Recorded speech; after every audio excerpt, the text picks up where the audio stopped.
video, I'm going to prove once again that Charlie Kirk was not a racist. You might not have liked what he said. You might have totally disagreed with every viewpoint he had. That's fine with me. What's not fine is the lies that are going around that he's a racist or a white supremacist. The reason why I care is because as an artist, as a personal development coach, as an acting teacher for the past 12 years, I celebrate all different perspectives. And if we can't talk to people that disagree with us, if we can't come together with people of an opposing viewpoint, then what are we doing? And if we can't have public discourse with people we disagree with, well, that's not okay with me, even if we disagree. So I'm going to show you clips because I can't show you thousands of hours of Charlie Kirk, but I do advise you to go to Turning Point USA, to go to Charlie Kirk's podcast and actually watch for yourself. But in this video, we're going to prove that he was not a racist. I'm going to share with you other content creators, and yes, content creators, people of color.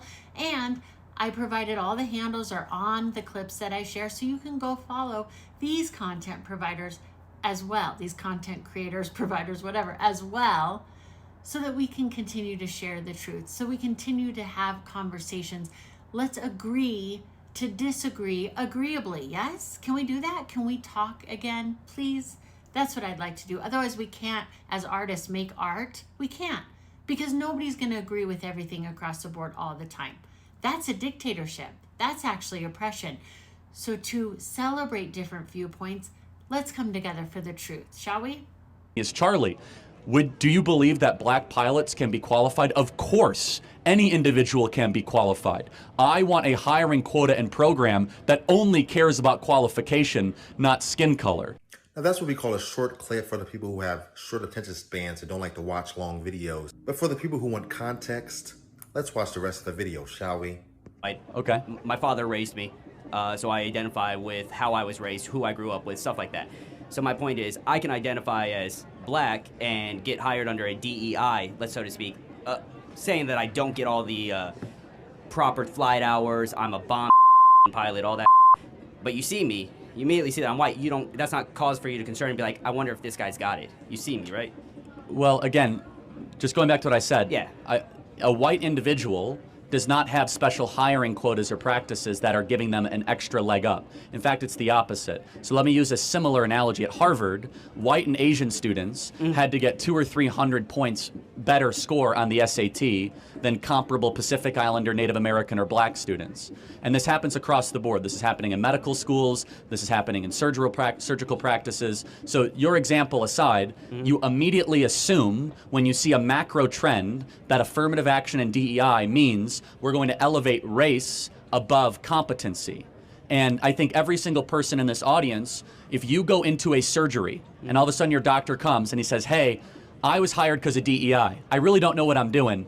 You're about to go under. We're about to operate on your kidney. It's like, whoa, whoa, whoa. You're not going to say diversity is our strength. You want the best surgeon. Now, a more important question to ask me is, Charlie, do you believe that black pilots can be qualified? Of course, any individual can be qualified. I want a hiring quota and program that only cares about qualification, not skin color. And thirdly, I would say, why does United Airlines care so much about the color of the pilots that are flying them? Shouldn't they just want the best pilots? When you guys are flying from Vegas to Dallas or Vegas to Chicago, are you going to feel safer or more comfortable when you hit turbulence if you have a diverse pilot? Or if you have a cockpit of the most qualified people that are there that have proven that they know how to land and fly planes. So there you have it. Lie debunked. I don't want to hear it again. I don't want to hear it again. I don't want to hear it again. Use another argument to say he's racist because he just explained the pilot thing. That's your favorite thing. If I see a pilot, I'm going to wonder. He just explained it. Now I'm going to give you the benefit of the doubt and think that you have emotional intelligence and the ability to use critical thinking. If that wasn't enough to prove that he's not racist or was not racist, watch this next clip and let me know what you think. Using critical thinking and emotional intelligence, not confirmation bias, trying to justify the assassination of an innocent man.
Work good decisions, maybe a pastor or a mentor that, gave you good guidance. So then why is it so hard for everybody else to look like me to understand that? You ask them.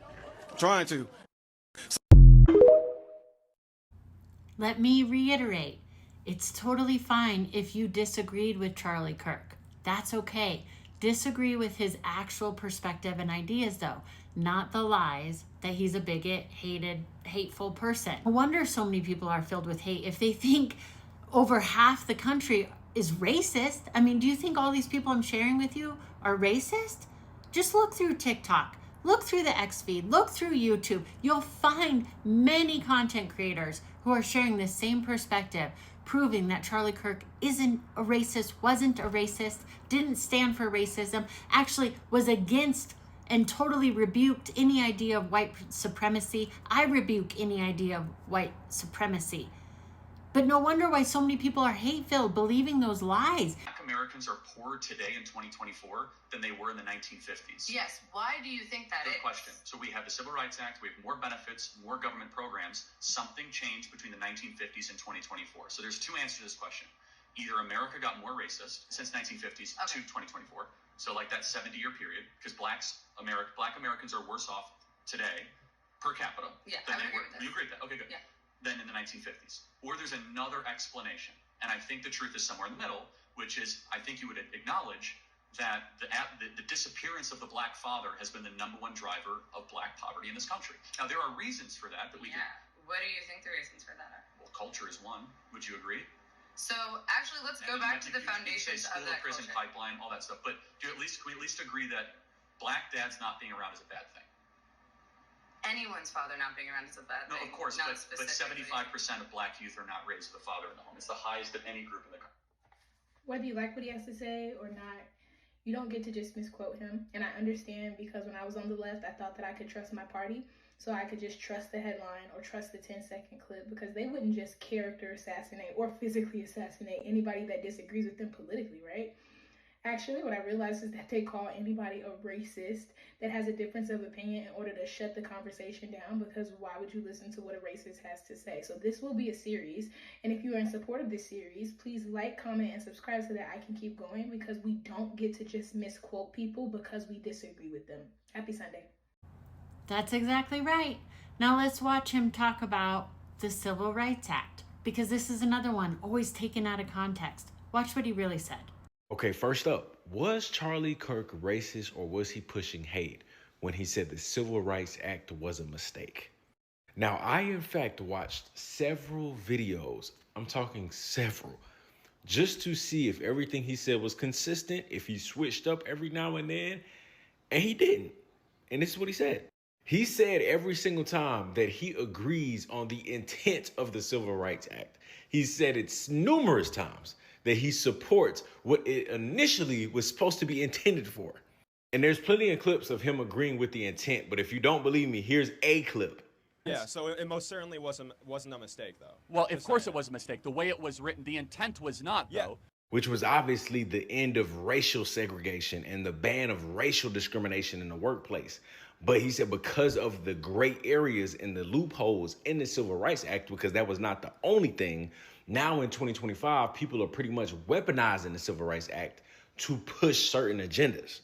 And that's where he said, yes, it was a mistake. He agrees with the intentions of the Civil Rights Act. But the problem is in 2025, it's not used for its intentions anymore. This man was assassinated for sharing ideas.